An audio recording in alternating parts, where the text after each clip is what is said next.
शंखी चक्री च नंदकी श्रीमान्नारायणो विष्णुर्वासुदेवोऽभिरक्षतु वनमाली गरीशांगी शंखी चक्री च नंदकी श्रीमान्नारायणो विष्णुर्वासुदेवोऽभिरक्षतु इतीदं कीर्तनीयस्य केशवस्य महात्मनः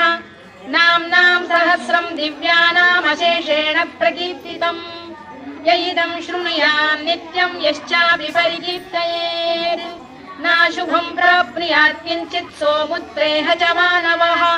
वेदान्तको ब्राह्मणः स्यात् क्षत्रियो विजयी भवेत् वैश्यो धनसमृद्धः स्यात् शूद्रः सुखमवाप्नुयात् धर्मार्थी प्राप्नुयात् धर्ममर्थार्थी चार्थमाप्नुयात्